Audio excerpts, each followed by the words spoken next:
सीताराम गुणग्राम पुण्यारण्य विहारिणौ। सीताराम गुणग्राम पुण्यारण्य विहारिणौ। कवीश्वर और कपीश्वर इन दो का उल्लेख एकदम पहले। अब ये थोड़ी कठिनाई है तुलसी बाबा की, उनके दो गुरु हैं। अब वो दोनों गुरु एक साथ, भाई कैसे मना कर दें कि हमारे दो गुरु नहीं? तुलसी के दो गुरु हैं, कवीश्वर कपीश्वर। कवीश्वर तेने हार्द आदि कवि मुह्यंत, ये भागवत में। और मैं अगर ग्रंथ का आदर करने के लिए अगर ये श्लोक देखूं भी तो कितना अद्भुत है।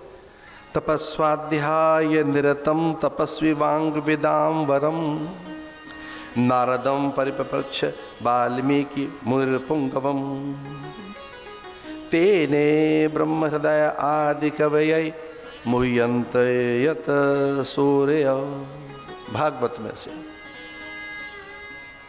और ये रामायण के मंगलाचरण का आदर करने के लिए अभिमान आएगा। आप ये कहते हैं हमें तो सब आता है, हम तो सब जानते हैं, इस अभिमान में मत रहिए। महापुरुषों का तो ऐसा कहना है कि हनुमान चालीसा भी देख के पढ़ो, स्तुतियां त्रुटि ना हो जाए कोई। और कोई ऐसे करते थे, भार्याम रक्षतु भैरवी, कवच का पाठ करते थे। संयोग से उनकी पत्नी नहीं रही, बड़ा अद्भुत इष्ट था माँ का उनको। माँ से उन्होंने कहा, माँ मैं नहीं जानता कि मेरी पत्नी में कोई दोष था अथवा मेरे साधन में कोई त्रुटि रही। तेरा जो विधान है मैं उसे स्वीकार करता हूँ, पर स्वप्न में ही सही मुझे उत्तर देना, चूक कहाँ रही? उसने कहा तू कब गई? भक्षतु कहता था, अरक्षतु कहता था। भार्याम भक्षतु भैरवी, भैरवी मेरी पत्नी का भक्षण कर ले।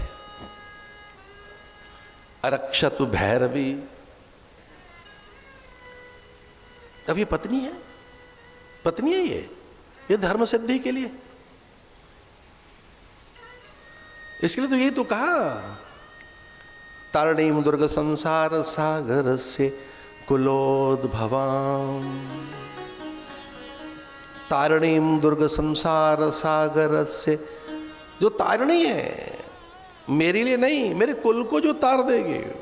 तारणीम दुर्ग संसार सागर से कुलोद्भवा। अब पत्नी मांग रहा था ऋषि, तो उसने ये कह दिया कि मनोरमाम देही। मनोरमम का अर्थ यहाँ केवल सौंदर्य से नहीं है, मन बुद्धि चित्त चेतना गति मति गुण धर्म प्रकृति विचार संस्कार सब में एक सहज संयमशील सदाचार बना रहे, ये मनोरमम है। आदमी बिना सदविचार के सुंदर नहीं दिख सकता। केवल गोरापन व्यक्ति को सुंदर नहीं बनाता, चरित्र ही उसे सुंदर बनाता है। पत्नी मनोरमाम देही मनोवृत्तानुसारणीम तारणीम दुर्ग संसार सागर से कुलोद्भवाम। इसलिए एक बार जो कुछ कर रहे हो वो आदित्य हृदय स्तोत्र हो, विष्णु सहस्त्र नाम हो, दुर्गा सप्तशती हो, ललिता सहस्त्र नाम हो, गणपति अथर्वशीर्ष हो, गीता हो, रामायण का पारायण हो, महाभारत अथवा कोई चालीसा। एक बार दृष्टि डालिए उस पर कि अशुद्धि तो नहीं हो रही।